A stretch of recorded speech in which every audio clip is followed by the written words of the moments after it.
Welcome to SLOC Spring Story Hour, featuring readings by SLOC performers as we celebrate diverse female authors. My name is Rose Biggerstaff, and I'm a member of SLOC's Education Committee.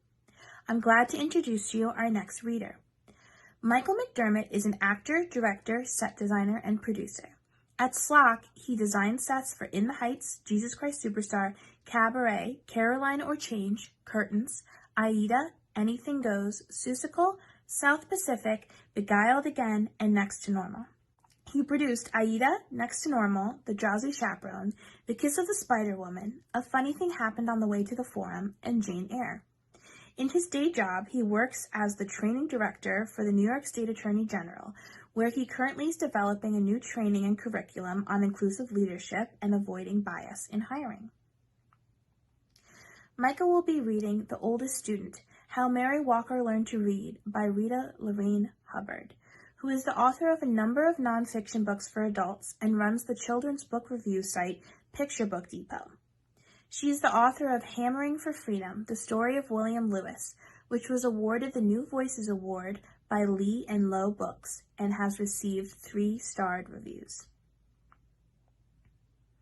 Illustrator Ogi Mora is the author/illustrator of Thank You, Omu, which won a Caldecott honor as well as the Coretta Scott King/John Steptoe New Talent Award. It was also selected as a New York Times Book Review Editor's Choice staff pick and was chosen by both Publishers Weekly and School Library Journal as the best book of 2018. Thank you for joining us for SLOC Story Hour. Now here's Michael McDermott with The Oldest Student, How Mary Walker Learned to Read.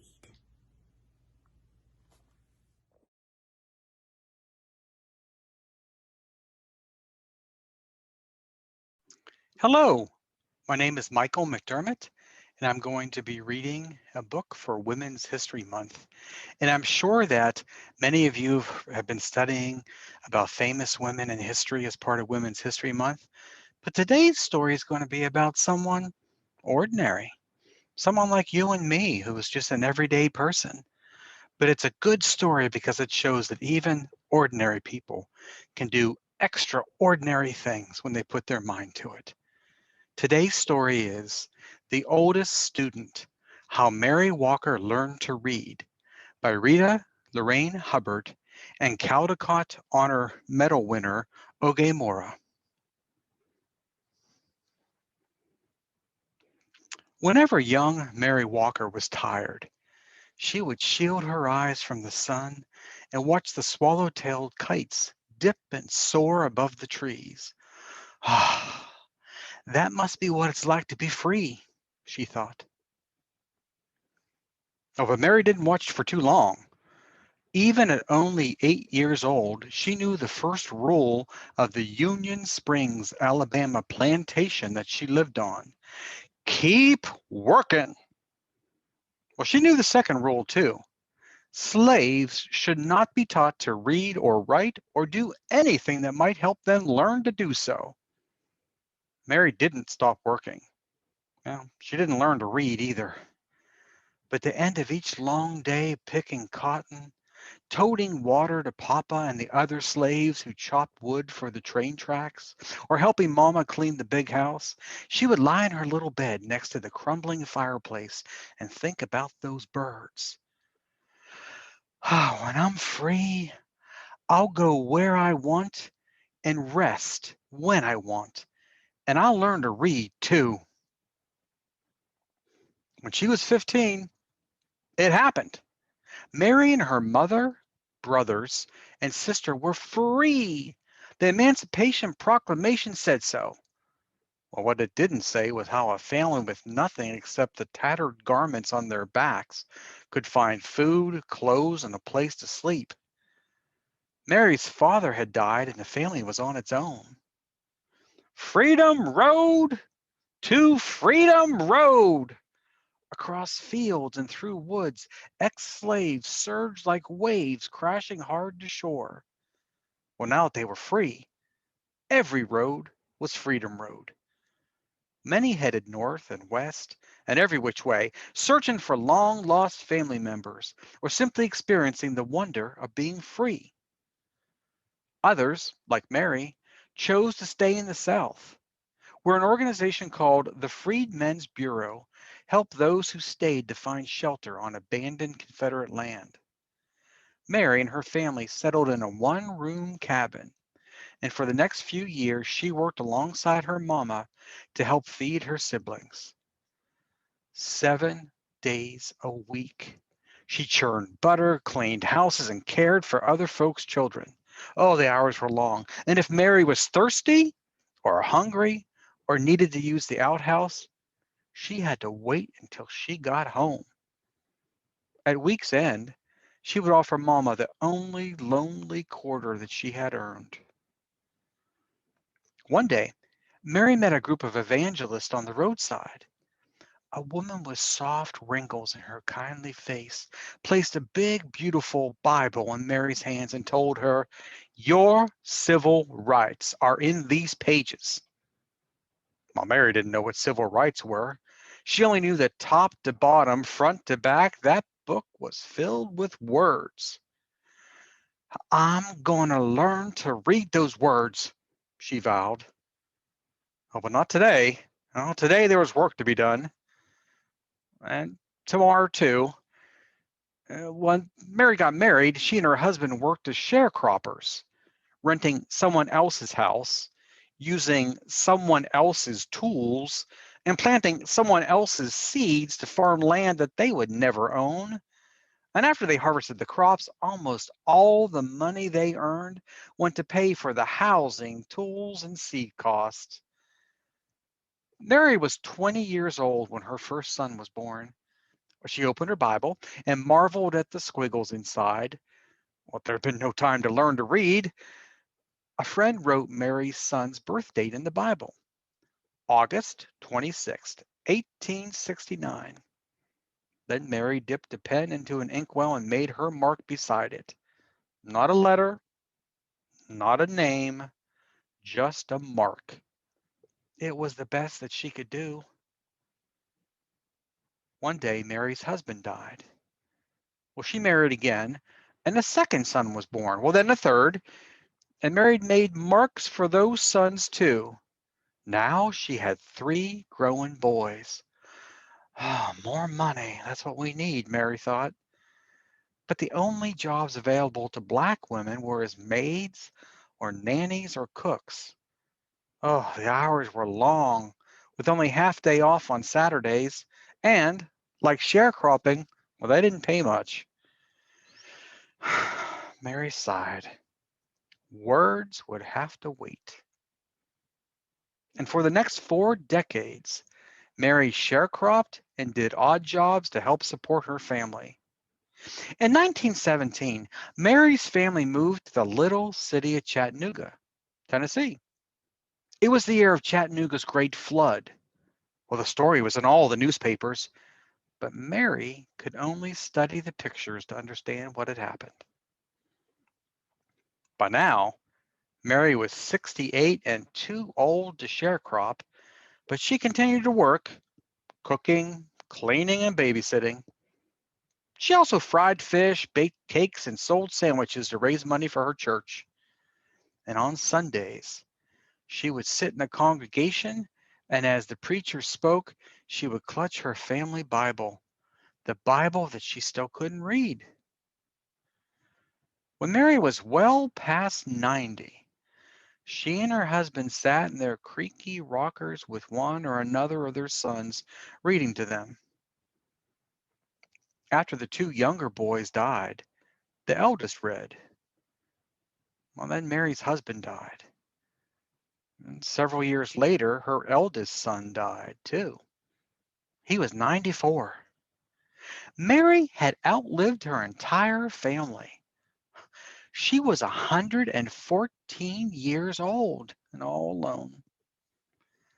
Can't read, she said. Can't write. I don't know anything. Mary stood at the window of her retirement home and gazed down at the world below. Words were everywhere, on billboards, on buildings, on store windows and trucks. She sighed. All this time, she thought, and they still look like squiggles. Mary had heard about a new reading class held in her building. She pursed her lips. No more waiting, she decided. Time to learn. Out of her apartment, into an elevator, and down to the lobby she went.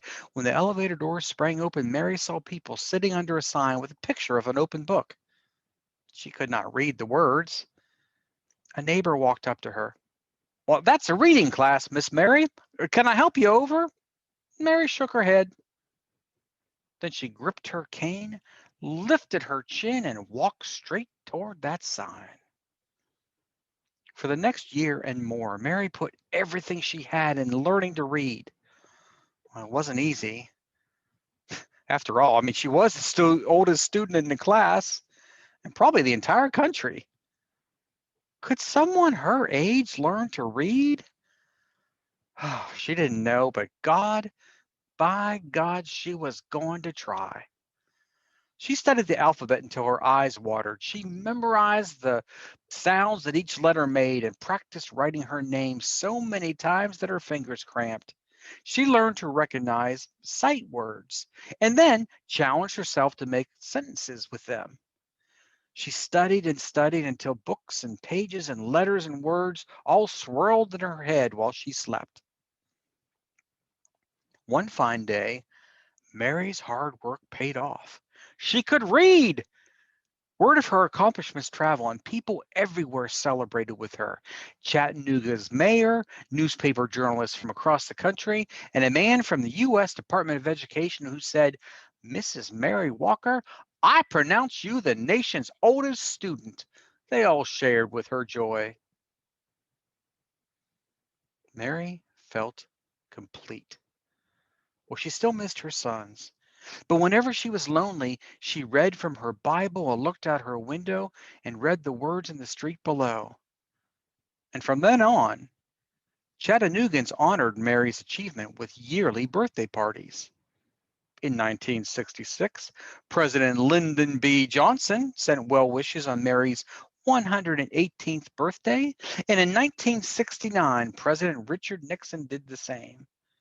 Mary was now 121 years old. Mary received many gifts over the years: a radio, a sofa, her very first television, a new Bible, the key to the city, and perfume and champagne from the Canadian Mounties. She also received something that brought back those long days in the Alabama cotton fields: her first airplane ride. Huh. From the cockpit window, Mary gazed at the trees and the rooftops below. No different than a horse and buggy ride, she joked. But she knew it was. And as the airplane dipped and soared like those swallow-tailed kites of long ago, Mary decided that flying was a lot like reading.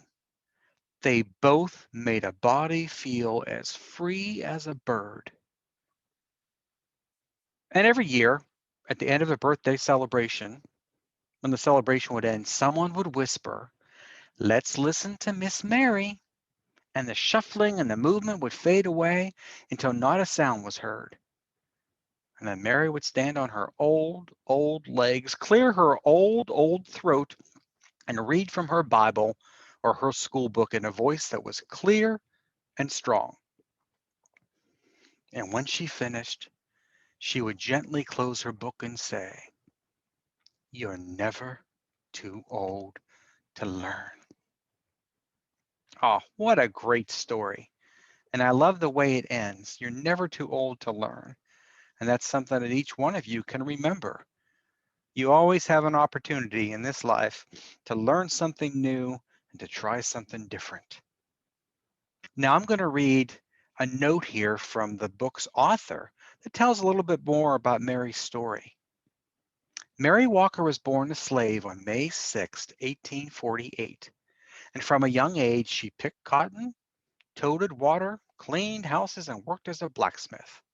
In later life, she never forgot the harsh punishments that slaves received if they stopped working without permission. But she was quick to say that she had forgiven everyone for the things that she'd endured. Now, very little is known about Mary's life from her emancipation at age 15 until she learned to read at 116, but it is the fact that her Bible waited 101 years for her to learn to read it. It's known that Mary was married twice and had 3 sons. One of those sons served in World War I, and I choose to imagine other details to fill in the blanks. Mary's eldest son died in 1963. She enrolled in CALM, the Chattanooga Area Literacy Movement, the same year, and by 1964, she knew how to read, write, add, and subtract. She was then certified as the nation's oldest student and twice named Chattanooga's Ambassador of Goodwill. Her retirement home was renamed the Mary Walker Towers.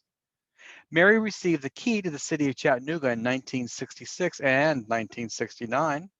Her first airplane ride happened on May 6, 1966, when pilot Harry Porter flew her over her apartment building so she could wave to her friends below.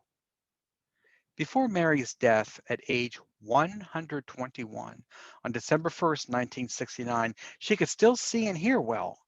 She could still hold a pencil and write her name steadily, and she could walk with only minimal help from her trusty cane.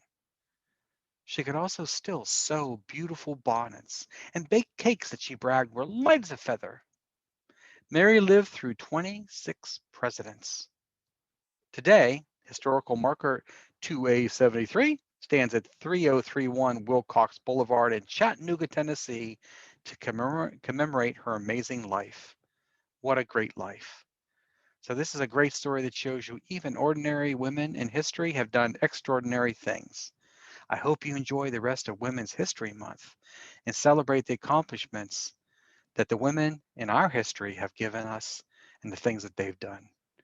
Thank you so much, and remember, you're never too old to learn. Have a great day.